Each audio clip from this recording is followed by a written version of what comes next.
ഏവർക്കും ആദ്യമേ തന്നെ പെന്തക്കൊസ്ത തിരുനാളിൻ്റെ ആശംസകൾ ഹൃദയപൂർവ്വം നേരുകയാണ്. പരിശുദ്ധാത്മാവ് വന്നു കഴിയുമ്പോൾ നമ്മൾ എങ്ങനെയൊക്കെയാണ് മാറുക, അല്ലെങ്കിൽ പരിശുദ്ധാത്മാവിൻ്റെ നിറവ് എങ്ങനെയുണ്ടെന്നാണ് നമുക്ക് തിരിച്ചറിയാൻ പറ്റുക. നമ്മളുടെയൊക്കെ ഒരു സാധാരണ സംശയമാണിത് അല്ലേ.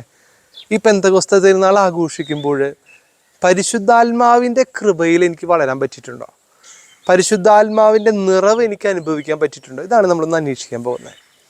പഴയ നിയമത്തിലുടനീളം പരിശുദ്ധാത്മാവിൻ്റെ പ്രവർത്തനങ്ങളെക്കുറിച്ചും അവ്യക്തമായിട്ടുള്ള രീതിയിൽ പഴയ നിയമ ഗ്രന്ഥങ്ങളിലൂടെ നമുക്ക് കാണാൻ സാധിക്കും. ഉൽപ്പത്തിയുടെ പുസ്തകത്തിൽ പറയുന്നുണ്ട്, ജലത്തിന് മീതെ ദൈവത്തിൻ്റെ ചൈതന്യം ചലിച്ചുകൊണ്ടിരുന്നു എന്ന് പറയണേ.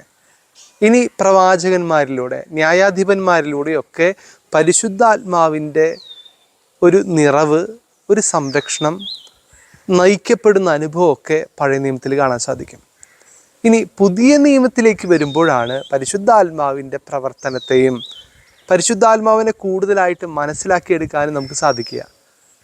ഓക്കെ, ഈശോയുടെ ഉത്ഥാനത്തിന് ശേഷം ഈശോ ശിഷ്യന്മാർക്ക് കൊടുക്കുന്ന ഏറ്റവും മനോഹരമായിട്ടുള്ള വാഗ്ദാനമാണ് ഒരു വലിയ സഹായകൻ, പരിശുദ്ധാത്മാവ് എന്ന് പറയുന്നത്. കഥകടച്ചിരിക്കുക എന്നാണ് പറയുന്നത് ഈശോയുടെ ഉത്ഥാനത്തിന് ശേഷം. കാരണം ഈശോയെ കുരിശിലേറ്റി കൊന്നു. ഇനി അടുത്തത് ശിഷ്യന്മാരെയാണ് തെരഞ്ഞു പിടിച്ച് ആക്രമിക്കാനുള്ള സാധ്യത മൂലം, ഭയം മൂലം അവർ കഥകടച്ചിരിക്കുന്നു. ഇനി പരിശുദ്ധാത്മാവിൻ്റെ നിറവ് വന്നു കഴിയുമ്പോൾ ഈ ഭയം അവരിൽ നിന്ന് മാറുന്നുണ്ട്. കഥകടച്ചിരിക്കുന്നവർ പുറത്തേക്ക് ഇറങ്ങുന്നു. ലോകത്തിൻ്റെ നാനാഭാഗങ്ങളിലേക്കും അവർ ഇറങ്ങിത്തിരിക്കുന്നു. തീഷ്ണതയോടെ, ധൈര്യത്തോടെ കൂടെ ഈശോയിനെ പ്രസംഗിക്കാനായിട്ട് അവർക്ക് സാധിക്കുന്നു.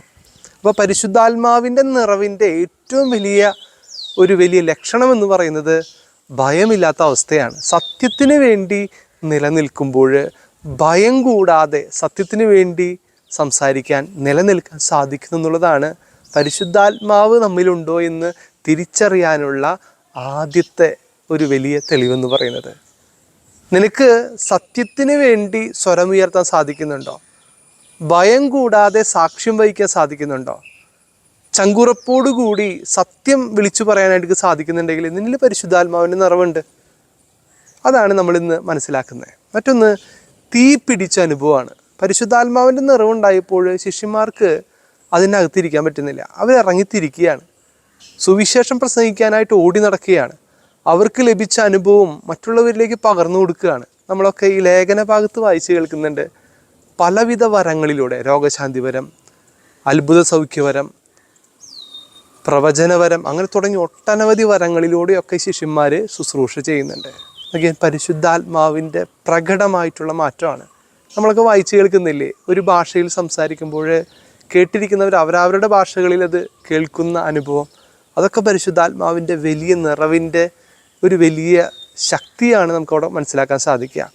മറ്റൊന്ന്, പരിശുദ്ധാത്മാവ് വന്നു കഴിയുമ്പോൾ വചനത്തിൽ പറയുന്നുണ്ട് ജീവിതത്തിൽ വലിയൊരു സമാധാനം ഉണ്ടാകുമെന്ന്. സമാധാനം നമുക്ക് സൃഷ്ടിക്കാൻ സാധിക്കുന്നുണ്ടോ? എൻ്റെ സാന്നിധ്യം മൂലം ഞാൻ ആയിരിക്കുന്ന ഇടങ്ങളിലൊക്കെ ഈ സമാധാനം എനിക്ക് കൊടുക്കാൻ സാധിക്കുന്നുണ്ടെങ്കിൽ പരിശുദ്ധാത്മാവിൻ്റെ നിറവുണ്ടാകുമെന്നാണ് പറയുന്നത്.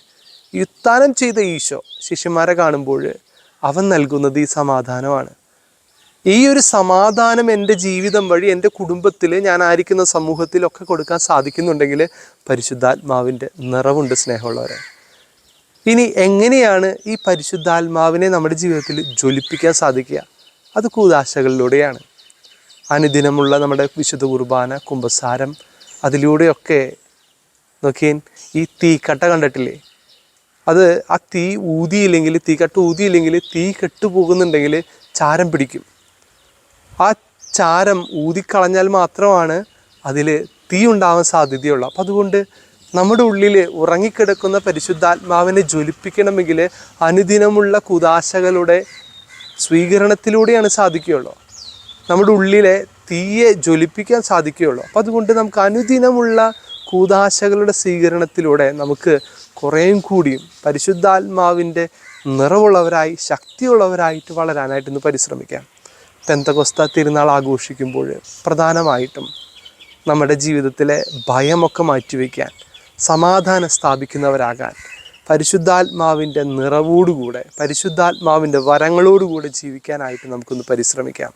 പരിശുദ്ധാത്മാവ് വന്നു കഴിയുമ്പോൾ നമ്മൾ ശക്തി പ്രാപിക്കും. ജീവിതത്തിലെ നമ്മളുടെയൊക്കെ ആത്മാവിനെ ഉണർത്താനായിട്ട് പരിശുദ്ധാത്മാവിന് സാധിക്കും.